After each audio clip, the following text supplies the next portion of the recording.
Hi students, how are you? I hope you are fine. Today we learn 8th class science chapter 1st crop production and management. Our topic is sowings. देखिए sowing is an important part of crop production.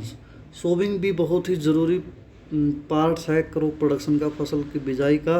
Before sowings good quality clean and healthy seeds of good variety are selected.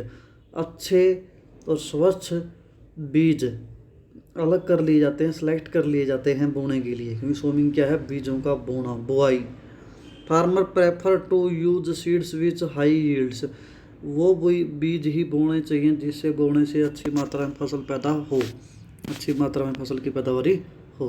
देखिए तो किस तरह से selection of seeds हम करते हैं।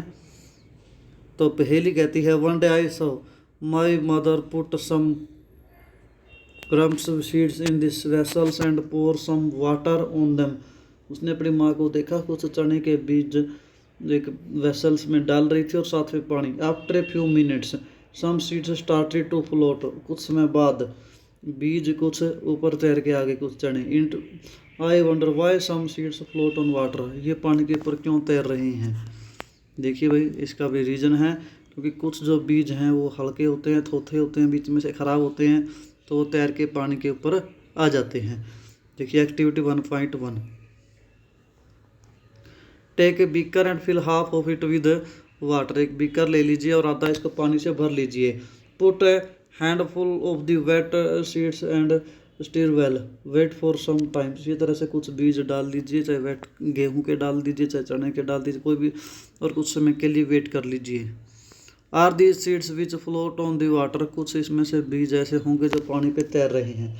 Would they lighter or heavier than those which sink. देखिए ये क्या होंगे भाई, हल्के होंगे, किससे, जो डूब गए उन बीज के कंपैरिजन में। Why would they be lighter, ये क्यों हल्के हैं। Damage seeds become hollow and are these lighter. जो खराब हो जाते हैं बीज यानी के दाने, वो अंदर से थोथे हो जाते हैं, डैमेज हो जाते हैं, और हल्के होने की वजह से वो पानी पे तैरते हैं। Therefore they float on the water. This is a good method for separating good healthy seeds for damage ones. ये एक अच्छा तरीका है अच्छे और स्वस्थ बीजों को डैमेज बीजों से अलग करने का। Before sowing one of the important task is to now about the tools use for sowings. एक बहुत ही ज़रूरी जानकारी हमें होनी चाहिए कि कौन से टूल्स हैं जो सोविंग के लिए, यानी कि बुआई के लिए यूज़ किए जाते हैं, बीज बोने के लिए। तो देखिए अभी फिगर में दिखा रखे हैं दो ट्रेडिशनल टूल्स, जो व्यवहारिक टूल हैं, यानी कि परंपरागत टूल्स हैं। The tools use traditional for sowing seeds is shaped like the funnel. एक जो यहाँ पे ट्रेडिशनल टूल्स है उसकी जो डायग्राम दिखाया हुआ है, हालांकि वो दी पुराने टाइम पे यूज होता था। फिगर दिखा रखा है 1.2। The seeds are filled into the funnel. उसमें कीप के अंदर बीज डाला जाता है। Pass down through 2 or 3 pipe having sharp end. और वो पाइपों में से होता हुआ नीचे शार्प एंड में से नीचे जो उनकी फाड़े होते हैं उनसे नीचे होता हुआ ज़मीन में जाता है बीज। These and press into the soils, और मिट्टी में मिल जाता है सीड्स देयर। देखिए दिखा रखा है डायग्राम, देख लीजिए। ट्रेडिशनल मेथड ऑफ सोइंग्स अगर हम बात करें, होता क्या है इसमें, देखिए बैलों के द्वारा चलता है, हल होता है, ये कीप के आकार का कोरोना ये विधि है। इसमें से बीज डाला जाता है, नीचे ये हल के साथ बंधा होता है, और यहाँ इस पाइप में से होता हुआ बीज नीचे हल की जो नोक है उसके साथ साथ चलता रहता है। जैसे जैसे आगे चलते रहते हैं बीज इसमें गिरते रहते हैं। तो देखिए नेक्स्ट इसके बाद दूसरा सीड ड्रिल का डायग्राम दिखाया, अभी पढ़ते हैं। आजकल जो ट्रैक्टर के द्वारा सीड ड्रिल्स की विधि का यूज़ बहुत करते हैं हम। इसके द्वारा इनमें पाइपें लगी होती हैं और जो ट्रैक्टर के पीछे जुड़ती है, और इसमें से होता हुआ इधर से ये सारे पाइपों में से ज़मीन के अंदर बीज चला जाता है। तो यानी कि सीड ड्रिल्स जो मेथड है अगला, seed drills. Nowadays the seed drills, अभी फिगर मैंने दिखाया था, use for sowing with the help of tractor. Tractor की वजह के साथ इसका यूज होता है, यही सबसे ज़्यादा आजकल यूज होता है। This so the seeds uniformly eight equal distance and depth. इसके द्वारा बराबर की दूरी पे और बराबर का बीज गिरता है, कम ज़्यादा नहीं गिरता और एक जैसी गहराई में रहता है। It ensure that seeds gets covered by the soil after sowings. तो हमें जो बीज है उसको मिट्टी से ढक देना चाहिए, ये नहीं पे बिल्कुल ऊपर ही बीज बड़ा हुआ है, मिट्टी के थोड़ा सा अंदर होना चाहिए। This protect seeds from beings eaten by birds. अगर हम ऊपर ही बीज गिरेंगे तो उसको हो सकता है पक्षी खा जाएं या हवा में उड़ जाए या फिर बाहर ही ख़राब हो जाए वो। तो sowing by using seeds drill save time and labour, इससे भी टाइम और लेबर दोनों ही बचती हैं।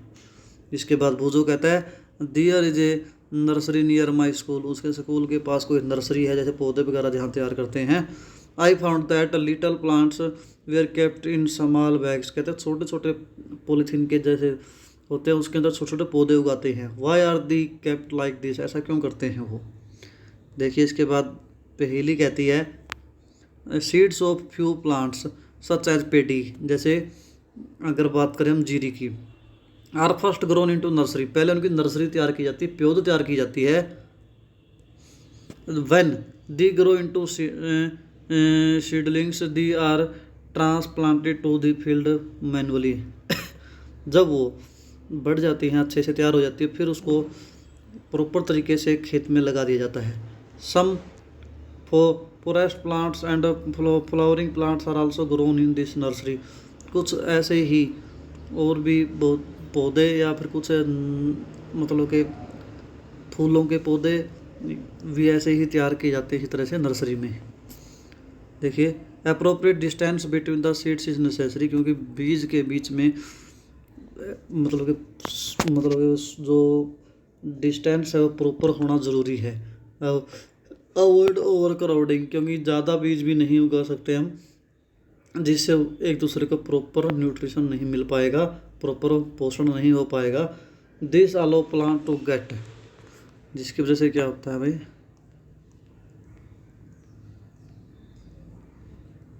गेट सफिशेंट सनलाइट, ताकि पौधों को अच्छे से सनलाइट मिल सके, न्यूट्रिएंट्स यानी पोषक तत्व भी पूरे मिल सके, वाटर भी पूरा मिल सके। मिट्टी से अगर उन्होंने ज़्यादा उगा दिए एक ही जगह पे तो उन्हें ये चीज़ें पूरी नहीं मिल पाएंगी। At time a few plants may have to be remove for prevent over crowding. कई बार हमें एक्स्ट्रा पौधे अगर उग जाते हैं उन्हें निकालते भी हैं, ताकि ज़्यादा पौधे होंगे तो अच्छे से ग्रोथ नहीं हो पाएगी। इसके बाद है भाई एडिंग मैन्योर एंड फर्टिलाइज़र। देखिए अगर हम गोबर वाली खाद की बात करें तो उसे मैन्योर कहते हैं, फर्टिलाइज़र होता है जो हम बाज़ार से खाद लेके आते हैं उसको बोलते हैं। तो ये भी ज़रूरी है ऐड करना। The substance which are added to the soil in the form of nutrients, जो पोषक तत्व मिट्टी के देने के लिए यूज़ होते हैं, क्योंकि लगातार फसल उगाने से मिट्टी के पोषक तत्व क्या हो जाते हैं, कम हो जाते हैं, तो उसके हमें बढ़ाने के लिए कुछ उसमें ऐड करना पड़ता है। For the healthy growth of plant are called manure and the fertiliser, जो हम वो उसमें ऐड करते हैं उसे हम गोबर की खाद होती है जो मैन्योर घर पे तैयार करते हैं, या फिर फर्टिलाइजर्स जो मार्केट से हम लेके आते हैं खाद। तो इसके बाद भूजू कहता है I saw healthy crop growing in a farm, किस तरह से खेत में हेल्दी क्रॉप होती है। In the neighbouring farms plants were weak, कई एक पड़ोसी की फसल बहुत ही बढ़िया खड़ी है और दूसरे पड़ोसी की फसल कमज़ोर है। Why do so plants grow better than other, इसका रीज़न भी यही है कि उसने अच्छी फर्टिलाइज़र या अच्छी मैन्योर या अच्छी पानी या अच्छी सारी चीज़ें खेत में करी हैं तो उसकी फसल अच्छी है। दूसरे की कमज़ोर होने का कारण यही है कि उसे सारी चीज़ें खेत में नहीं डाली।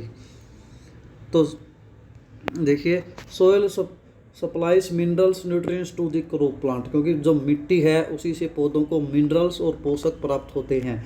These nutrients are essential for growth of the plant, ये न्यूट्रिशन पौधे की ग्रोथ के लिए ज़रूरी हैं।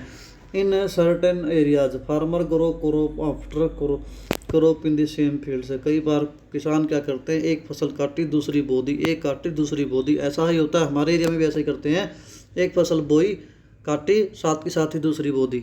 The field is never left uncultivated fallow कुछ समय के लिए खेत को खाली नहीं छोड़ते हैं। Imagine what happen to the nutrients, इससे पोषक तत्वों पे क्या प्रभाव पड़ेगा। देखिए, कंटिन्यूस कल्टीवेशन ऑफ क्रॉप्स, लगातार फसल उगाने से makes the soil poor in nutrients, मिट्टी के अंदर पोषक तत्वों की कमी हो जाती है। Therefore farmer have to add manure to field to replenish the soil with nutrients, तो इसलिए उसको फिर मैन्योर वगैरह डालना पड़ता ताकि जो मिट्टी के जो न्यूट्रिएंट्स हैं वो वापस आ सकें, मिट्टी उसके पोषक तत्वों की कमी दूर हो सके। The process is called manuring, उसको क्या बोलते हैं, मैन्योरिंग बोलते हैं। Improper or insufficient manuring result is weak plant, या अगर सही तरीके से मैन्योर नहीं डालेंगे, ज़्यादा डाल दिया तो भी नुकसान है, कम डालेंगे तो भी ठीक नहीं है, तो उससे भी पौधे क्या हो जाते हैं, कमज़ोर हो जाते हैं। Manure is a organic substance obtained from the decomposition of the plant और एनिमल वेस्ट। मैन्योर क्या होता है, जो गोबर की खाद होती है वही, वो क्या किससे प्राप्त होती है, डिकम्पोजिशन होने से। किस किस का, पौधों के पत्ते हो गए, कोई टहनियाँ होगी, या फिर एनिमल्स की वेस्ट होगी, गोबर पेशाब सारा कुछ, या फिर कोई चीज़ें मर जाएं उनके वजह से, तो वो सारा कुछ मिलके क्या बनाता है, जो ऑर्गेनिक जो खाद होती है, मतलब जिसको हम क्या बोलते हैं, मैन्योर, उस तरह से वो तैयार होता है। Farmer dumps plants and animals waste in pits and open place allow to decompose, किसान क्या करते हैं, गोबर वगैरह डाल के, चीज़ डाल के खुले में इस तरह की खाद तैयार कर सकते हैं अपनी ही जगह पे, decompose.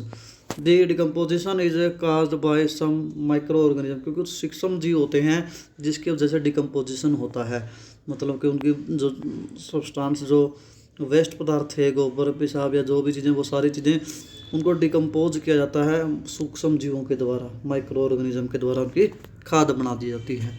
These decompose matter use as organic manure, जो ये डिकम्पोज हो गया, जो काले से रंग का खाद बन जाता है, जो हम बन जाता है गांव में, मेहनत वगैरह लगाते हैं उसमें, कुछ समय के बाद वो खाद में बदल जाता है, उसको ऑर्गेनिक मैन्योर बोलते हैं। जो है already learn about vermi composting in class 6, क्योंकि केंचुओं के द्वारा भी खाद कुछ इसी तरह से प्राप्त होती है, वो हम 6ठी कक्षा में पढ़ चुके हैं।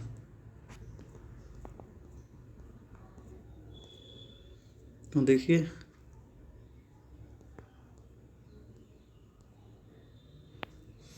आज हम यहीं तक करते हैं, आगे हम नेक्स्ट टाइम करेंगे। Thank you, have a nice day.